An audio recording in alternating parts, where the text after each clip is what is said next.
পুরুষ ছিল না বাবা। চেহারাটা একদম কালির মত কালো ছিল। ওই পাতিলের নিচের যে অংশ যেরকম কালো, তার চেহারাটা ঠিক এরকম কালো ছিল। তাফসীরের কিতাবের মধ্যে আসছে, লোকমান হাকিমের পায়ের গোড়ালি ছিল ফাটা। কি ছিল? পায়ের গোড়ালি ছিল ফাটা। চেহারার কোনো সৌন্দর্য নাই, কিন্তু আল্লাহ তাআলার কাছে তার বড় দাম। জোরে বলেন না আল্লাহু আকবার। হাদিসের মধ্যে আসছে বাবা, তাফসীরের কিতাবের মধ্যে আসছে, পৃথিবীর মধ্যে এমন তিনজন মানুষ যাদের চেহারা মোটেও ভালো না, যাদের চেহারার মধ্যে কোনো মায়া ছিল না, যাদের চেহারার মধ্যে কোনো সৌন্দর্য ছিল না, কালো ছিল, কালো। কিন্তু আল্লাহ তাআলার কাছে এই তিনটা লোক ছিল ভালো। জোরে বলুন সুবহানাল্লাহ। এক নম্বর হলো আল্লাহর নবীর সাহাবী, আল্লাহর নবীর মুয়াজ্জিন সাহাবী হযরতে বেলাল হাবশী রাদিয়াল্লাহু তাআলা আনহু। তিনি একেবারে কালো ছিল, হাবশী গোলাম হাবশী। বর্তমানে ইথিওপিয়া বলা হয়, এই দেশের বাসিন্দা ছিল হযরতে বিলাল। চেহারা তার একেবারে কৃষ্ণ আকারের ছিল,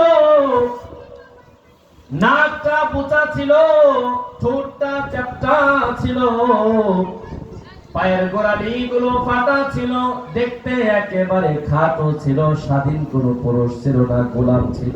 কি ছিল? সবাই আওয়াজ দিয়ে বলতে হবে বাবা, কি ছিল? এই বিলাল হাবশী রাদিয়াল্লাহু তাআলা আনহুর দাম আল্লাহর কাছে কেমন!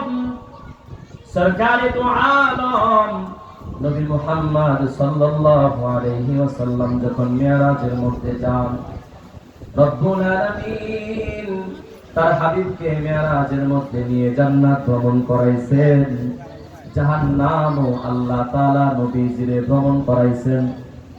জাহান্নাম ভ্রমণ করা শেষ হয়ে যাওয়ার পর যেই মাত্র নবী আমার জান্নাত ভ্রমণ করতে যাবেন, কেমন যেন জান্নাতের ভিতরে পায়ের আওয়াজ পাওয়া যায়। আল্লাহু আকবার, জোরে বলুন।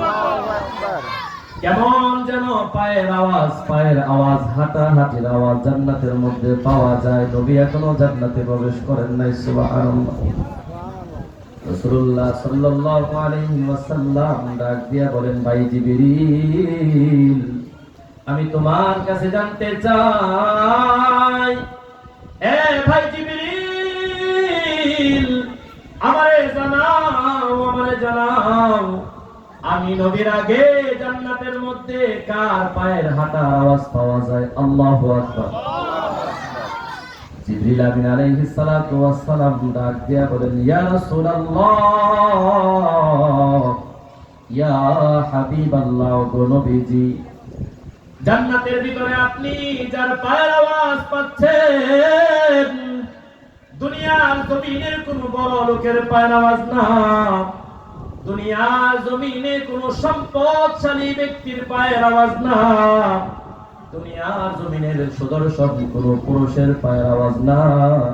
ওগো নবীজি, আপনি যার পায়ের আওয়াজ জান্নাতের মধ্যে শুনতে পান, তিনি হলেন আপনার সাহাবী হযরতে বেলাল হাবশী রাদিয়াল্লাহু তাআলা আনহু। জোরে বলেন সুবহানাল্লাহ।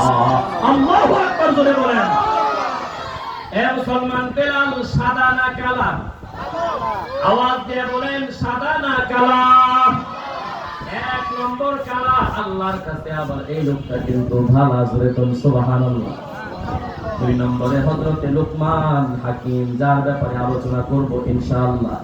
এই লোকমান হাকিমের চেহারাও একই রকম অবস্থা। চেহারার মধ্যে কোনো সৌন্দর্য নাই, নাকটা বোচা।